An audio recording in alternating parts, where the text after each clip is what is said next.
ডাক্তারে কল দিছেন, একটু কলটা দিয়ে দে। দিছি তো আইব। আসসালামু আলাইকুম। আলিফ তুই? আপন ছোটবেলার স্কুলের। হ্যাঁ বেটা। আরে বেটা তুই, তোর তো পুরো গেট আপ সেট পাল্টে গেছে।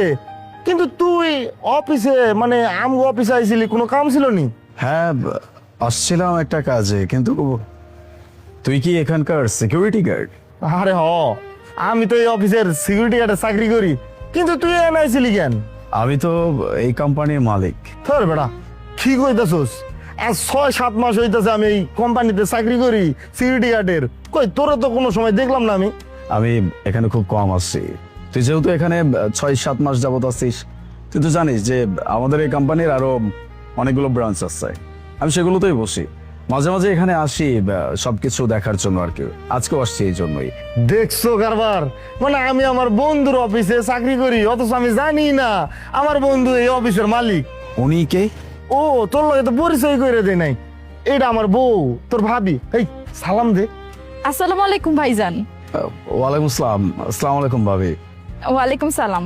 কি রে, বিয়ে করে ফেলছিস, ভাবি সামনে দাঁড়ায় আছে। আচ্ছা যাই হোক, সেগুলো পরে কথা হবে। এক কাজ কর না, চল ভিতরে চল, একসাথে বসে চা নাস্তা করি। ধর বেটা কি কইতেছস তুই এগুলা? আমি হইতাছে তোর অফিসের সামান্য একজন সিকিউরিটি গার্ড, আর তুই হইতাছিস আমার বস। আমি যদি তোর লাগে বইসা অফিসে চা খাই, আর যেগুলো এমপ্লয়ি আছে না তোর, এরা দেখলে হাসি ঠাট্টা করবো। স্যার একজন সিকিউরিটি গার্ডের লগে বইসা চা খাইতাছে। কি আজব কথাবার্তা বলছিস! তোর সাথে আমার কতদিন পরে দেখা, আবার জীবনে প্রথম ভাবির সাথে আমার দেখা হইছে। এভাবে গেটের সামনে দাঁড়িয়ে কথা বললে হয় নাকি? চল না ভাই, ভিতরে চল, গিয়ে একসাথে চা নাস্তা করি, গল্প গুজব করি নাকি? না বেটা পারমু না রে। মানে ওই যে তোর অফিসের যে আরো লোকজন আছে না কাজ করে, এরা দেখলে অনেক হাসাহাসি করবো, আর এটা আমার খুব খারাপ লাগবে। তার থেকে ভালো তুই এক কাম কর, তুই যখন ফ্রি হইবি আমার বাড়িতে চল। তোর ভাবি ভালো মুড়ি মাইকে দেবো, আমরা 3 জন খামো আর গল্প করবো। ঠিক আছে, তুই তো কথা শুনবি না সেটা আমি খুব ভালো করে জানি। যাবো নি তোর বাসায়। আপাতত আমার ছোট্ট একটা কাজ আছে, আমাদের আরেকটা ব্রাঞ্চ হবে, সেই সাইটেই আমি যাচ্ছি। ওখানে ছোট্ট একটা মিটিং আছে, এটা শেষ করি, তারপর আমি তোর সাথে কথা বলছি, কেমন? আচ্ছা ঠিক আছে। এই হন হন হন, তুই কিন্তু এই অফিসে কাউরে কবি না যে আমি তোর বন্ধু। মানে অফিসের লোকজনরে যদি কস যে একজন সিকিউরিটি গার্ড তোর বন্ধু, তোর কিন্তু মান সম্মান থাকবো না। অতিরিক্ত বলে ফেলছিস না? হ্যাঁ, আমার বন্ধু সে আমার বন্ধুই, সে যে অবস্থানেই থাকুক, যাই করুক না কেন, বন্ধু তো বন্ধুই। এই তারপরেও বেটা আমি বুঝতে পারছি, কিন্তু তুই যদি অফিসে কাউরে কস যে আমি তোর বন্ধু লাগি, তারা তো তোরে নিয়ে সবাই হাসাহাসি করবো যে বসের বন্ধু নাকি একজন সিকিউরিটি গার্ড।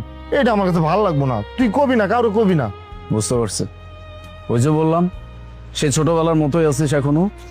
তোকে কখনো কোনো কিছু বোঝানো যায় নাই, বোঝানো যাবেও না, সেটা আমি খুব ভালো করে বুঝতে পারছি। যাই হোক, যেহেতু তুইও ভিতরে যাবি না, ভাবিকেও নিয়ে যাবি না, আমারও কাজ আছে, তাহলে আমি আমার মিটিংটা শেষ করি, তারপরে 2 বন্ধু মিলে একসাথে বসে চা খাবো, ঠিক আছে? আচ্ছা ঠিক আছে, তুই যা, তোর কাম তুই শেষ কর, চা খামুনি। আসসালামু আলাইকুম বাবু। ওয়ালাইকুম সালাম ভাইজান। আর ছোটবেলার বন্ধু একদম কি ব্যাপার, এই মানি ব্যাগ কার আবার এখানে পড়ছে?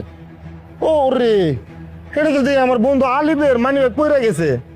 হ, আমারও মনে হইতাছে এটা আপনার বন্ধুরই। আচ্ছা আপনি এক কাম করেন, ওই যে কইলো না কোন জায়গায় যাইতাছে, ওই জায়গায় যাই এটা ওরা দিয়ে আহেন। পরে যদি এটা আবার না পাই, পরে তো চিন্তা করবো। ওই সাইড আমি চিনি। আমি এক কাম করি, আলিফ রে মানি ব্যাগটা দিয়ে আই, তুই এক কাম কর, তুই বাড়িতে যা, আমি কাম শেষ করে আইতাছি, যা। আচ্ছা ঠিক আছে। স্যার এই হচ্ছে আমাদের নেক্সট প্রজেক্ট, যে ঝিলে আমরা এই, নেক্সট কাজ। এই বেটা মানি ব্যাগটা ঠিক মতো রাখবি না, পড়ে গেছে, দেখতেও তো পারস না। ল তোর কত বড় সাহস, তুই একটা দারোয়ান হয়ে তুই স্যারকে নাম ধরে ডাকলি, আবার তুই তুকারি করে কথা বলছিস। তোর কত বড় সাহস, তুই জানিস তুই কত বড় অন্যায় করতেছিস? মোনা, আপনার কত বড় সাহস! আপনি ওর গায়ে হাত তুললেন কেন?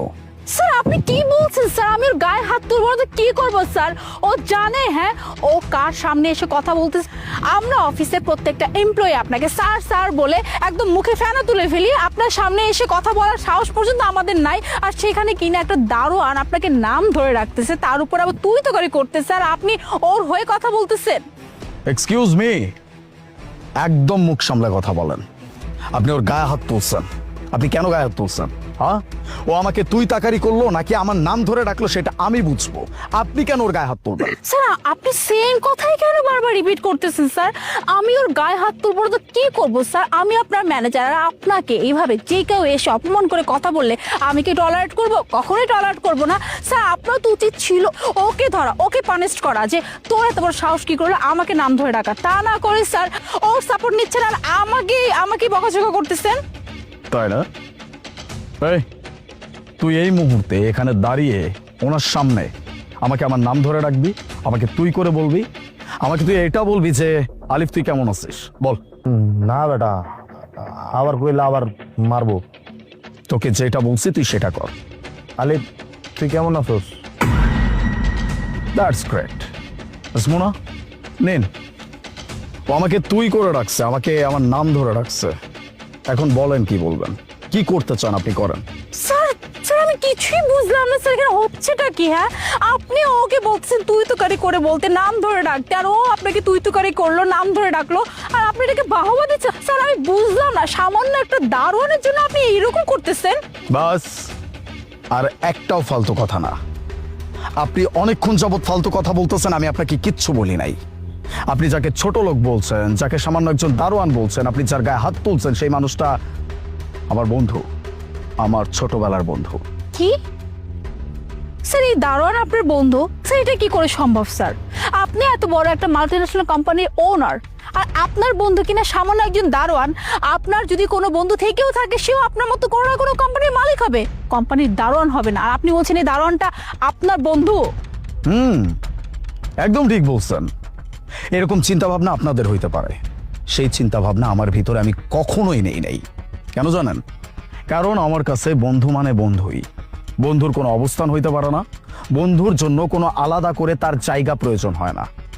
বন্ধু যেখানেই থাকুক, যে অবস্থানেই থাকুক, যেই কাজই করুক, সে বন্ধু মানে সে বন্ধু। That's it. আর এই যে আপনি তার গায়ে হাত তুলছেন, ওকে ছোট লোক বলছেন, তাকে অপমান করছেন, তা আবার আমারই সামনে, এটার জন্য তো আমি আপনাকে ছেড়ে কথা বলবো না। অ্যাকচুয়ালি ব্যাপারটা অন্য জায়গায়, বুঝছেন? ভুলটা করছি আমি। আপনার মতো একজন ম্যানেজার আমি আমার কোম্পানিতে অ্যাপয়েন্ট করে রাখছি, এটা আমার ভুল। আমি সিলেকশনে ভুল করছি। যেই মানুষটা মানুষকে সম্মান করতে জানে না, সে যে কেমন মানুষ হইতে পারে সেটা আমি খুব ভালো করে বুঝতে পারছি। আপনি একজন সিকিউরিটি গার্ডের সাথে যদি এমন আচরণ করেন, তাহলে আপনি আমার বাকি এমপ্লয়ীদের সাথে কেমন আচরণ করতে পারেন সেই আন্দাজ কিন্তু আমার অবশ্যই আছে, বা আমি করতে পারি। Sir I am really sorry sir. Actually আমি তো বুঝতে পারিনি স্যার যে উনি সত্যিই আপনার বন্ধু, তাহলে আমি এরকমটা ব্যবহার করতাম না স্যার। আমি তো আমার জাস্ট কাজটাই করছিলাম। এনিওয়ে স্যার, আমি তো ভুল করছি স্যার, প্লিজ আমাকে মাফ করে দিবেন। আমি তার কাছে সরি বলতেছি। ভাইয়া আই এম রিয়েলি সরি ভাইয়া, প্লিজ আপনি আমাকে মাফ করে দিন। কিন্তু স্যার আপনি আমাকে চাকরি থেকে বের করবেন না স্যার। কিসের সরি বলছেন আপনি? কোন কারণে সরি বলছেন? হ্যাঁ, আমার বন্ধুকে আমার সামনে অপমান করছেন, তার জন্য সরি বলছেন? সরি, কোনো ক্ষমা হবে না। যে আমার বন্ধুকে সম্মান করতে পারবে না, আফটার অল যে একজন মানুষ হিসেবে আরেকজন মানুষকে সম্মান করতে পারবে না, সেরকম মানুষের কোনো জায়গা নাই আমার কাছে। আপনার মতো এরকম ম্যানেজার আমার কোনো প্রয়োজন নাই। আমি যদি বেতন দিতে পারি, আমি যদি সঠিক স্যালারি দিতে পারি, তাহলে আপনার থেকে 1000 গুণ বেটার ম্যানেজার আমি পেয়ে যাব। আপাতত আপনার সাথে কথা বলার ইচ্ছা আমার নাই। Please leave, please.